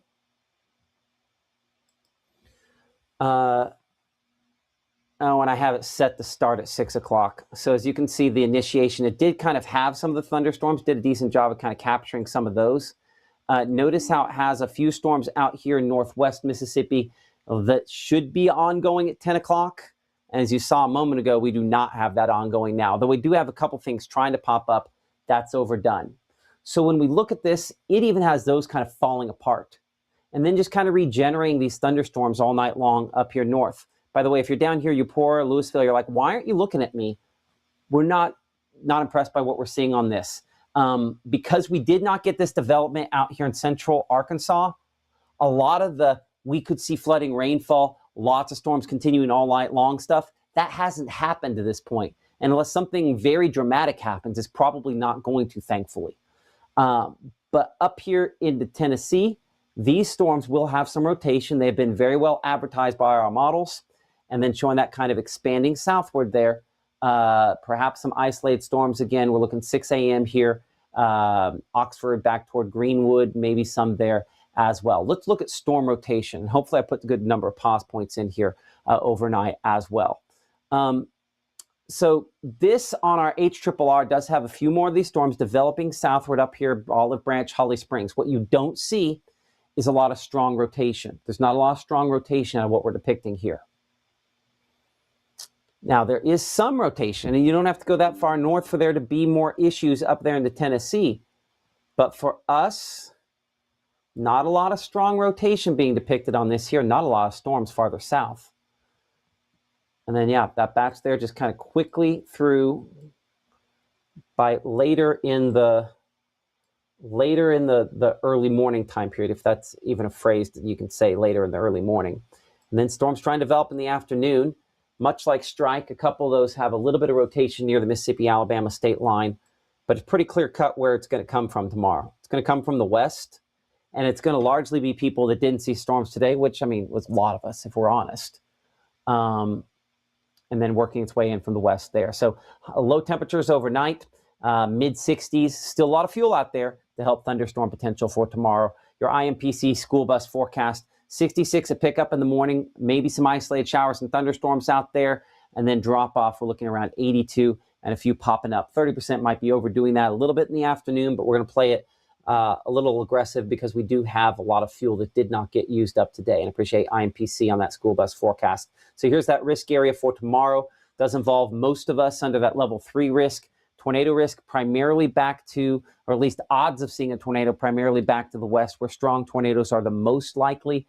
We just haven't really used up a lot of the fuel that's out there today. And so that's why, if there's a reason to expand this in, that would be it, despite the fact that models are not confident on how heavy things end up getting. Some strong wind gusts, certainly a possibility out of the strongest of those storms, large hail, and a large damaging hail, in some cases in excess of 1.5 inches possible as well. So looking toward Futurecast late tomorrow evening. Now notice how this particular version of Futurecast just goes by. Hold on. Let me double check. I think that's based on 18Z. We need to fix this to 0Z. So give me just a moment here to do that. I'm going to change my model to go with the latest run here. You can see how that says, hold on, let's back that up. So now this is tomorrow morning based on that. Now notice how many more, Gabe, we're going to pop over to the monitor. I'm going to let you, I can't think of the best way to put what I'm going to let you do to this. I'm going to let you have your opinions with it. Talk your smack. Talk your smack. Talk your smackiest. Okay, so let's just go over the last 4 runs of the HRRR model. If you look right here, you have all of that cluster of cells developing right along the Tennessee state line. A little bit less, non-existent. Okay, so trending down. That's how each model run has been. And this is over, let's see, 4Z. This is a trend of the 11 o'clock hour tonight, here in the next 30 minutes or so. So trending that down, and rightfully so, because there's not much happening, but that shows there's a lot of convection as these model runs are coming out, and then slowly fine-tuning that with each other model run that does come out. And so that's one of the big things that stand out. So one of the things that I'm looking at, though, is with some soundings. This was from earlier on today, and you can see that overall, I mean, this is as ideal of an atmosphere for a tornadic environment as we do have, because it does have those low-level winds supporting it, a low enough LCL, and a decent might be underdoing it, a good amount of unstable air as well. Well, here's a look at a sounding heading into tomorrow morning. I believe the sounding's a bit more, and here's why. Because as you look at these winds turning aloft, that does look like a good amount of shear, a good amount of low-level turning. The thing that it has is a forcing mechanism, and I think that's why storms are expected more for the overnight hours. It's because you actually have the cold front moving in. The severity of it, though, I think they're going to even come down on that potential. So one of the beneficial things, Matt, that you tracked a moment ago was some of those helicity tracks. It wasn't much to it, and I think that might even be overdoing it with how HRRR has been over-convecting things today and continues to do so even as of the 0Z run, with modifying it with the 1Z, the 2Z now, and eventually the 3Z here coming up. So here's the question. Can I straight throw out the HRRR tomorrow? I think the positioning isn't bad. Okay. I think how it's explained in regards to the strength of it might need to be modified for what they're going to see on the reflectivity mode. I think it's going to look way more intense than what it will be. You know, it has the potential to just be a big rainy day, but like, I think there will be a few rotating storms. I think there will be some significant wind potential with it, but it's just take it with a grain of salt, because it has not done well at all today. It did not do very well last week either, if we're honest. Yeah, true. So, I mean, I would go Strike. Strike has been the most consistent out of them. Even having some, you know, you got to modify it behind the scenes, but it's been more consistent than HRRR. That's for sure. So can I even show HRRR? Because I just looked at HRRR, which sounds weird now that we say it like that, the HRRR. And okay, I'm gonna show them, and this is just. It's a lot. It's a lot, and after it's the whole fool me once thing, right? Yeah, it's okay. Ready now for it's a prove it stage. Okay, so let's look at fool me once. So this is the more aggressive model that we've just been pitter-pattering around. I'll show it to you. Might as well. If you stuck around with us all this time here at 1027, you've earned the right to see it and poo-poo on it all you want to yourself. So this goes from still some of those thunderstorms. And by the way, this representation is the reason why you still have locations down here. Duke, I need you to move. Sorry, our dog loves to sit right here. I need you to move right over here. Can you move, please? Thank you. And tries to trip me every single day. Anyway, he's not happy with me now. But these storms right there are the reasons why that tornado watch was expanded as far south, just in case something on the backside gets a little wobbly at the tail end. This is too aggressive. Look at what this does. So this continues to have thunderstorms here, redeveloping. Same that's shooting and saying that's going to happen over the last 2 days, and clearly did not, right? So then that little band has some strengthening that goes on with it. You still have storms continuing on that band. I mean, through noontime here, widespread around the Golden Triangle. I'm not zoomed in because, if you can't tell from Gabe and I's perspective, I mean, this is a fooled me twice situation, or maybe 3 times. I don't want to get in there and quote too much on this. But what it does do that I do think is fairly accurate is we do have enough thunderstorms back out here into Arkansas that develop that you get a pretty good wave into the afternoon. Now, again, this is overdone predominantly, probably. Maybe not predominantly, but probably overdone.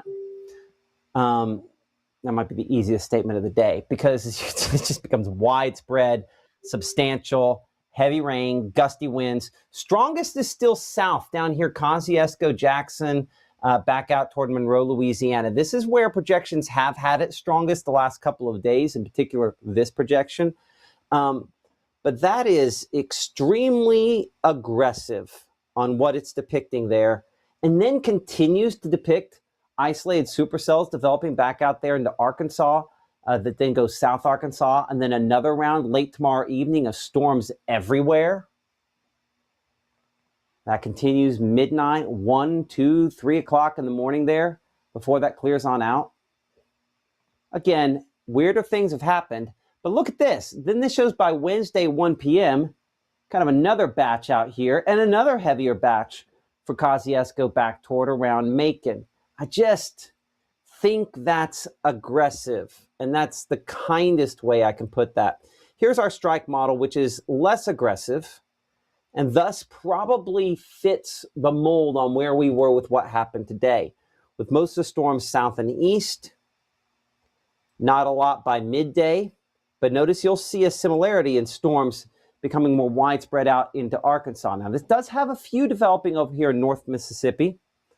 Let's see how strong those become. I'll try to keep it on a wide shot here on both what's going out west, our source zone, and us up at the same time.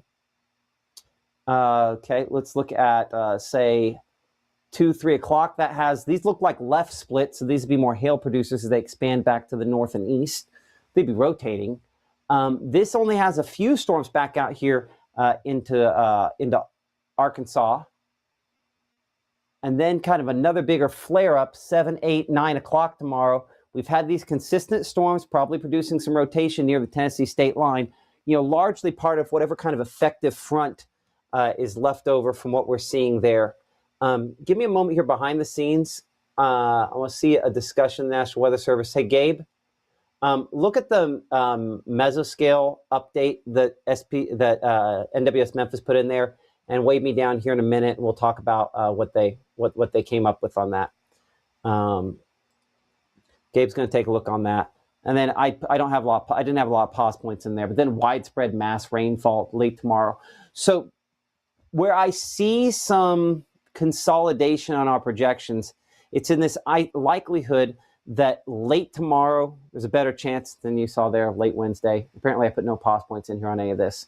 And then Thursday, kind of prepping ahead of another storm system back there that'll make it more active by the time we get to Friday, moving more toward us. So, okay. Anyway, my show has become a disaster area today of half-used content. Let's show you a 7-day forecast, and let's look at some questions here for a moment. So here's a look at the 7-day forecast there. We're 70% on that coverage of storms. We actually need to get back to radar and check that. For tomorrow, as you saw a moment ago, wildly different projections on how many storms we have early. We are in all likelihood going to have storms later in the afternoon, in the evening tomorrow, and then continuing to tomorrow night. There's, as Gabe mentioned, a pretty good likelihood that most of those storms are below severe levels. Hopefully, knock on wood, that's the way that ends up playing out.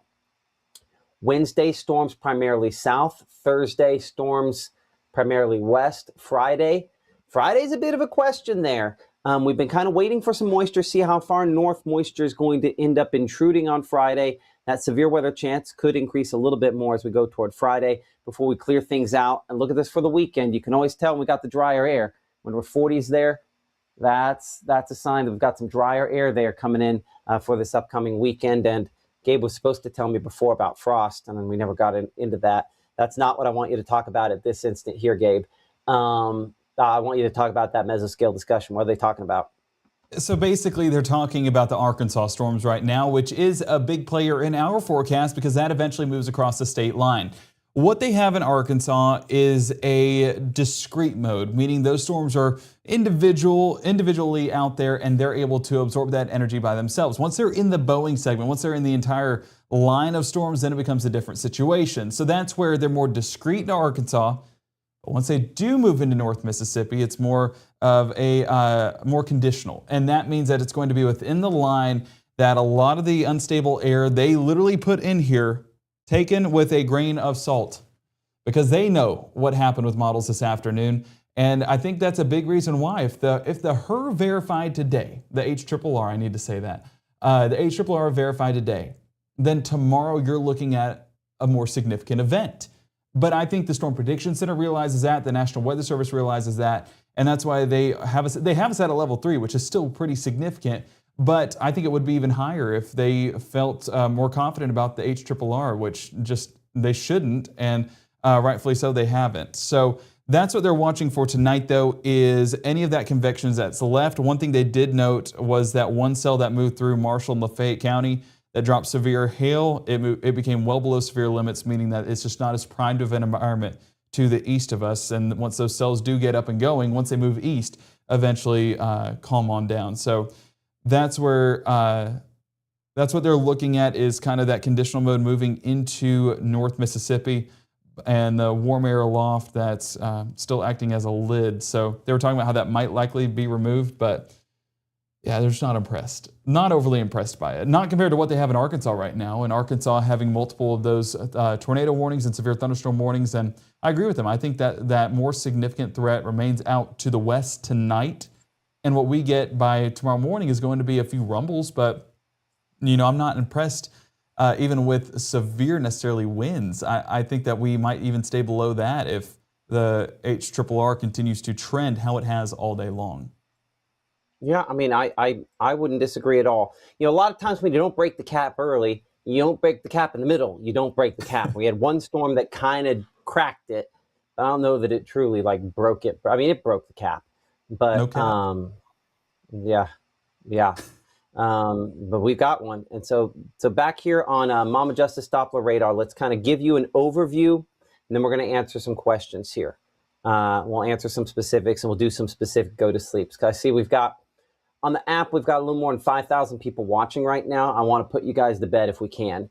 I don't want you to stay up all night, and if that means I have to shut this thing down so that you go to bed, then that's what we've got to do.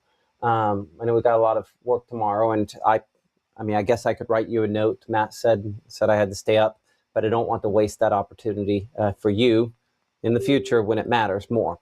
So you can see that obviously that storm up here didn't even make it all the way to truly Boonville. Most of the rain has rained out. That thing has fallen apart. Looking back here closer to Memphis, I'm looking to see if we see anything that's developing. Projections say, hey, there should be something. There's not. Testing the cap, nothing. So a good sign. So we have to go all the way back out there, northwest of Jonesboro. That's where storms are strong to severe. That's where they have prompted tornado warnings. Looking at reports today, the majority of what they've seen, we have not had a lot of reports in the last few hours that have been confirmed. The majority of the reports today have been hail. There have been some tornado reports, some damaging wind. Obviously, the green ones are some flooding that have gone with that. But then you have this huge area here where basically the only report we have is the one from us, our Caleb Edelblue, and the North Mississippi Storm Chasers. The only report of severe weather in the state of Mississippi today. So, tornado watch. Let's talk through this and what this means for you. Are you prepared? That's the only question I have, really. If you had to go to shelter, are you prepared? Are you within steps where you could do that if you had to? This is absolutely not a night to go to a public shelter and sleep in your car waiting to go in. If you live in an extremely vulnerable structure, I mean, you know whether or not you feel safe. And if you feel unsafe, then you need to plan to be at a safer location. But I'll say this, I would be very, very shocked if many locations, especially we're talking south like Amory or Houston or Bruce, again, it's not a zero chance for tornadoes. It's just not particularly high. These blue counties, you're all under tornado watches until 5 a.m. So that's basically all night. I'm going to be here watching things. Our meteorologist Gabe Maynor will be here watching things. Our meteorologist Maggie McCauley will be up watching things as well tomorrow morning. She'll be on at the latest at 6:30 a.m. Earlier, if necessary, if storms warrant it. 6:37, 7:30 a.m. She will have a more up-to-date look at the models that we keep trashing. With more time to ingest what has happened today, those models do get better. So to be able to see a reset on what the atmosphere looks like. She'll have updates, whether it's the strike model, HRRR, other projections on exactly where those storms are the strongest. So check her out for the latest, 6:37, 7:30 a.m. tomorrow morning on Mississippi Live this morning. So for you, we just need to build our armor. Make sure we have multiple ways to find out if we're in danger. If you do that, you're checking the main box that we need to check in this situation here. So weather call, Mississippi Live weather app, code red weather radio. Do that, and you'll be good. Let's go ahead and bring up our chat. Make sure your NOAA Weather Radio has fresh batteries. Andy's correct on that there. Love watching Maggie in the morning. Appreciate that. She does a great job. So what about Tishomingo County? You're right. I've talked about sort of this middle range zone. Pizza Lover 1020. Can I go to sleep in my mobile home in Pontotoc? My question is do you have weather call? Because I would say if you have weather call, because listen, I see Lindsay, she's ready to go to bed for the night there in cold water. You know, if you have weather call, I would say the answer is yes. The odds of this producing a strong tornado are not high. I want to double check one thing here. I want to make sure that, you know, my opinion, which may be biased by the fact that we have been doing this for 6 hours. I'm going to double check the probabilities on this watch. So, and this is something that maybe we don't show all the time. Get weather call, it'll wake you up. Bottom line. That's what it is. I have weather call for my family here and other places. Get weather call. You'll be safe. You'll be good to go. Scan that QR code, take a screenshot. It's worth it. Trust me. Now listen, there'll be a lot of times it doesn't call you. That's the point. The point is to not get called with this. You only get called when you're legitimately in the danger zone. It's not about false alarms. Like something's coming toward you when you get called. So anyway, all of that to say, weather call is the call you don't want to get, right? Okay, let's look at, I'll have to bring it back over here, and let's look at this. So this is basically the watch, kind of the behind the scenes nitty gritty on the watch where they put it out. And they put out probabilities on different things happening, right? Like probability of, 10 or more severe wind events in this watch. Yeah, I mean, pretty decent there at 80%. But when we start looking at tornadoes, probability of 2 or more tornadoes in the watch, moderate, 60%. And this watch, just for perspective here for a moment, extends all the way up where they have been having tornadoes all day long, up here, tornado warnings all day long, and down here where we've had some tornado warnings ongoing right now. So the likelihood of seeing a couple tornadoes, right? You can see at the bottom there, 2 or more tornadoes are putting at 60%. The probability of 1 or more strong tornadoes, that'd be EF2 to EF5, 40%. So still a potential for strong tornadoes, but I'm going to tell you straight out that risk is primarily up here in the northern part of it. Weird stuff could happen because we didn't turn over the atmosphere. Because we didn't have storms today, weird stuff can happen. Okay? Just got to be forthcoming and honest about that. Hopefully weird stuff doesn't happen, but sometimes it does. And there's strong enough storms up north that we're going to have to watch it. But for folks that are asking the question, and again in the chat here, can I go to bed in X location, Y location? The big headline is that if you have a way to find out if you're in danger, then the answer is yes. Otherwise, we need to be thinking about another option. So I'm going to pop up a shelter list or a reminder that we do have a list of shelters that you can find on our website. You can also find it in the app. Lee's Storm Shelters, they sponsor that list. So you just look for that yellow Lee's logo you've seen right there. I mean, if you open up the Mississippi Live Weather app, I got to get the right spot there. It'll pop up in just a second because my app pops up the same way yours does. And there at the very top is where the live stream is going, right? And if you scroll down just a little bit, right there is that same logo, right? And so where that logo is, you tap that. And we have a list of storm shelters all across North Mississippi right there. Now, I can't guarantee you that those storm shelters are all open, but if push comes to shove, so you know that those are available to you in the app there. So if that's something that you need to find, again, it's not a perfect list. We're still working on trying to compile more to that list. With the small staff, there's only so much we can do on that. So we're still kind of working on that there. But But the main thing is just making sure you know where your safe place is if you can get there overnight, and you have those multiple layers of protection. So, Dawson wanting to know, should you go to shelter? I see Kylie saying, I'm scared. I think there's a very, very good likelihood that we don't really see tornadoes tonight in our part of Mississippi. Sorry, and I just got to get a picture of a screenshot here behind the scenes. So anyway, I think there's a pretty good chance. Now, how can I prepare when I just got a warning from my Gmail? Now, Dawson, I don't know what to tell you exactly. I don't know exactly where you're at, Dawson. But as Jason says up there, don't be scared, be prepared, right? Probably the best way to describe, how to do this. Could they be strong EF2? Nikki, a good question there. Are we talking about EF2 or stronger tornadoes? For our area, probably not. It would be difficult. And again, I don't want to oversell that, but I'm having a difficult time seeing that. And maybe I need to look at a few other things here just to make sure. But I'm just having a difficult time seeing the possibility of strong tornadoes tonight. I'm going to clear down some of these clear air returns on this so we can kind of get back to sort of seeing that. There we go. But there's just not a lot out there. Okay. So hopefully that answered that question. So what time is the next supposed to hit Boonville? 5:30, 6 a.m. I think, again, our projections are garbage right now.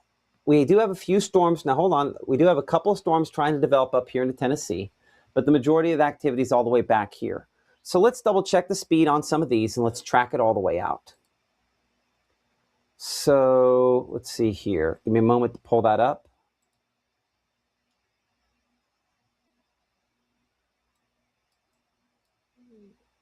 Because again, some of these tornadoes up there, tornado warnings up there, where are we at?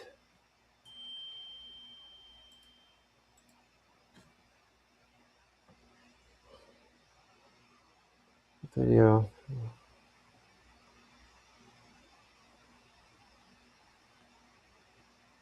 I'm gonna have to look at that here in a second. Hey, Gabe, I need to toss to you for just a second here, and I need to check something real quick. So take this for just a second. And what I want to get is I want to see how fast those storms are going up there, and I'm going to get a storm track on it. So I'm gonna bring Gabe in here for just a second. I got to check something real quick. Yeah, and one of the things that I will actually need to do is toss it over to the chroma, because if we're going to get a timestamp on that, I need a way to measure it. So let's go ahead and toss it back over there. And as we get a look right here, again, it's going to be these tornadic cells. One of the things that we just discussed was that these were discrete. Discrete meaning that they're kind of by themselves. So as you can see right here, this one there towards Batesville, Arkansas, one that we pay attention to because it is confirmed as well. So let's go back an hour, and I'm going to manually do this, and we're going to make sure we have the right time frame on this. And I will actually need to pull up national radar because it doesn't look like we have a shot there out of Little Rock. So as this kind of strengthened there through central Arkansas, it's now there towards Mountain View. I'll measure this out. So still about, I'm going to go up to 35 miles an hour on this. And we're going to drag this out. And if it keeps that same direction of moving towards the east-southeast, you can see that as we put a track right along that leading edge, we're going to go about 35 miles an hour to make sure the path is right. And let me go 100 miles? Maybe 200 miles.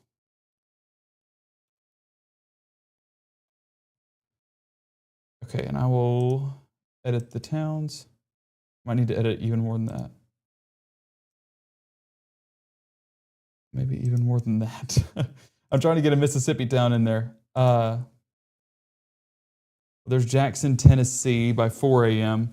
and then Bartlett closer to about 2:30. So, if we did have it, just lining this up based off of our graphic there, moving to Jackson by 4, then we're looking closer to northern Tippah County.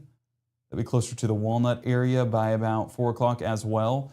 But even then, one of the things that the National Weather Service there in Arkansas was mentioning is the fact that these are discrete now, but how long do they remain discrete? If we put it on this 1 hour loop, you can see how that was kind of by itself, and even this one out behind it, kind of by itself.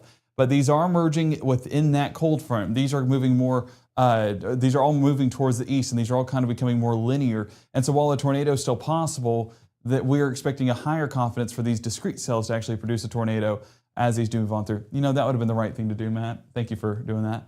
I had 35 miles an hour on it.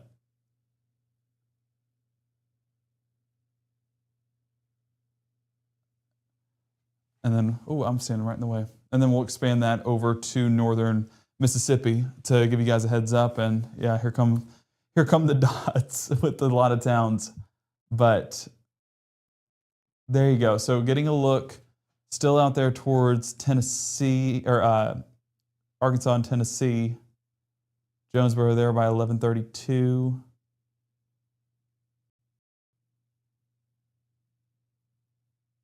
This will stick around Highway 72 as this does move on through. So we are expecting showers and storms and a few rumbles of thunder and maybe even some stronger wind gusts as well. You know, I'm not ruling that out either. So there's some times for you, Gabe, that actually kind of means something and for some Perfect. people because it's so far north there. You know, I can't cut those off. But like Olive Branch, for example, you know, if these don't pick up any speed from what you're talking about, it's 3:50 in the morning. You know, so this is not early. Now, there are some things that are trying to pop up a little closer. I do see right behind Gabe. I don't know if they can see my mouse right there, but I see a flashing thing right there at, you know, so there's a few lightning strikes starting to show up on some of those storms there.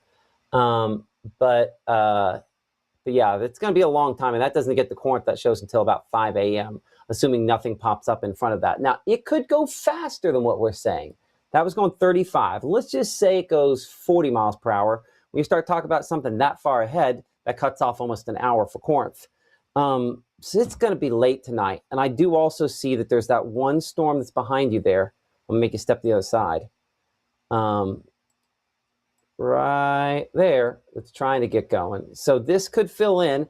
And if it did, that would then, you know, for the western part of the state, kind of speed up some arrival times there. So with that in mind, Gabe, we got 4,000 people still watching us on the app. We need to shut this thing down. I love y'all and I appreciate the support, and please watch and please, you know, support us and honestly support those different businesses that support us here on Mississippi Live Weather. Because that's the only way we can keep doing this, whether it's Mama Justice with the radar, Room to Room sponsoring the Weather Center, or Casey Lott, or Carl Hogan Toyota. All these different sponsors have stepped up in different ways and put their hard-earned advertising money toward what we're doing to be with us. So eat with us. You know, that's Harvey's, that's the Grill, that's Sweet Peppers. You know, they put their money toward what we're doing. So when you have the opportunity to choose businesses, please choose those businesses that support us here on Mississippi Live Weather. And that way we can continue doing this. So Ethan wants to know, will Columbus be good? I'm gonna tell you right now, here's what I'm gonna do. We're gonna kill this stream so you go to bed, okay? And if we have to get back up, if you got weather call, it'll wake you up.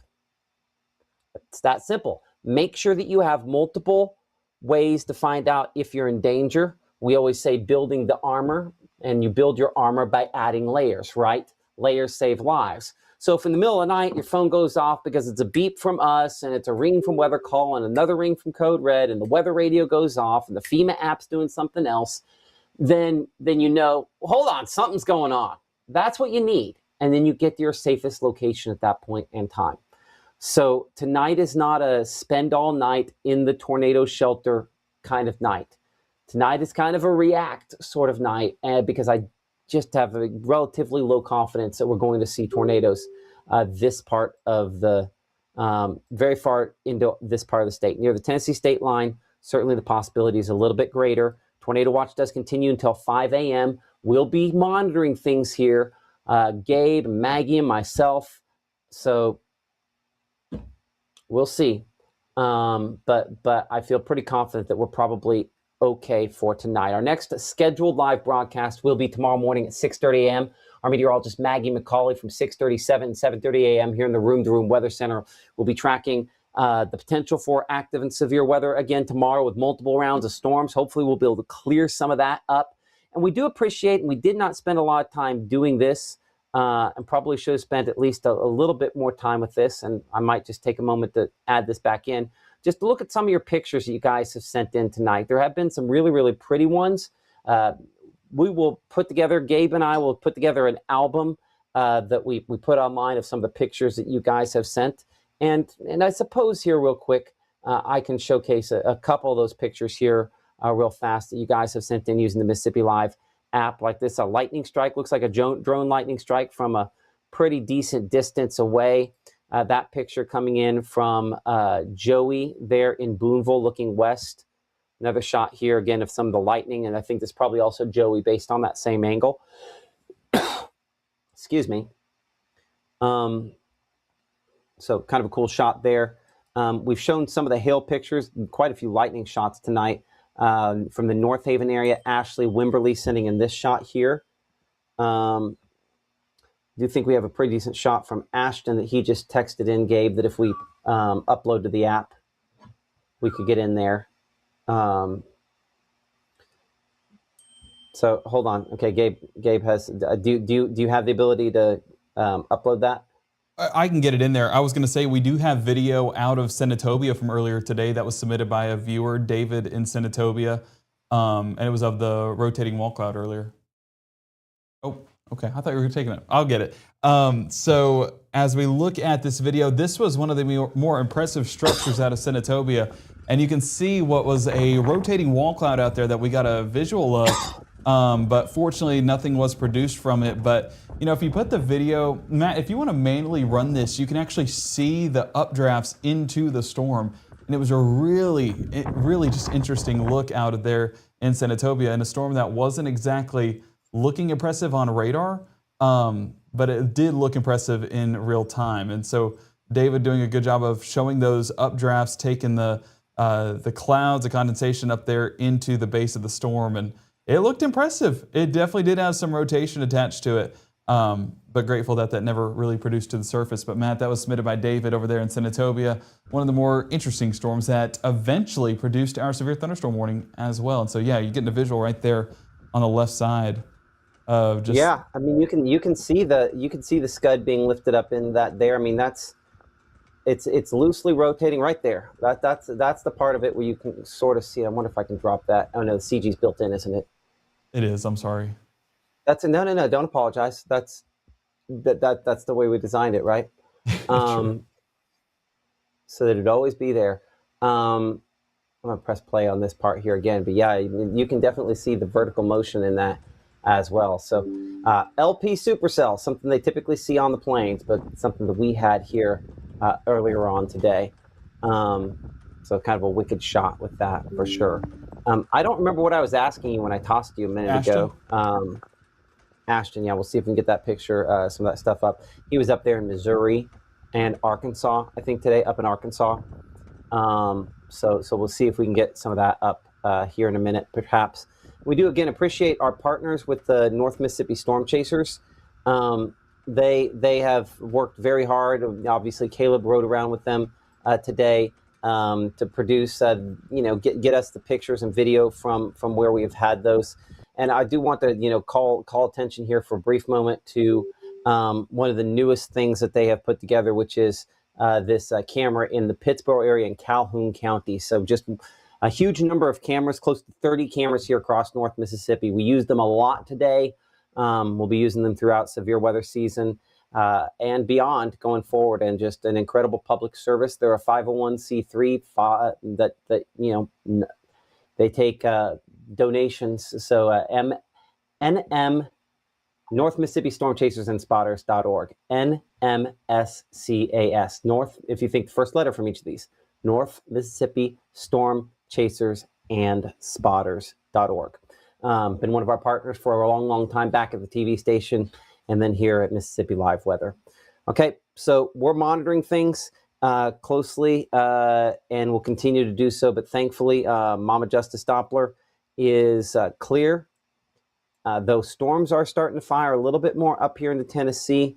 Let's go ahead and look at the latest here on kind of the closer scans. Those are starting to get going a little bit.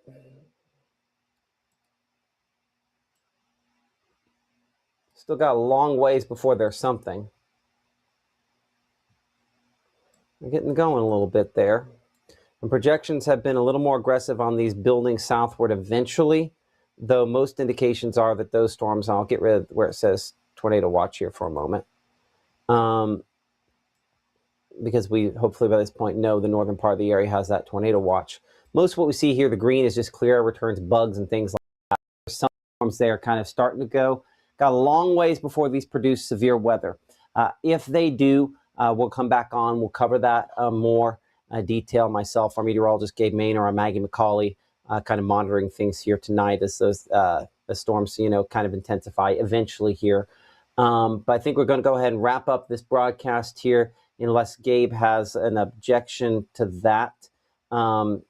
Again, our next live broadcast, Maggie will be on tomorrow morning at 6:30 a.m. We'll be on earlier if we need to, but she's on every morning, Monday through Friday, 6:30, 7:30 a.m. here in the Room to Room Weather Center with the very latest on severe weather potential tomorrow, the latest threats and everything you need to know. Check out Maggie. She's spectacular. We're lucky to have her and Gabe and Caleb all as part of the team here, Mississippi Live Weather, as well as, of course, Ethan and Will help us out on the sports end. So a lot of other people behind the scenes. If you'd like to be a supporter of us in Mississippi Live Weather, you can send an email to matt@msliveweather.com, info@msliveweather.com, and we'll try to help you all out. And just thank you so much for supporting us and for partnering with us. Y'all stay safe tonight, all right? And we'll be back on if we need to. God willing, we won't be, but we'll definitely be nonetheless.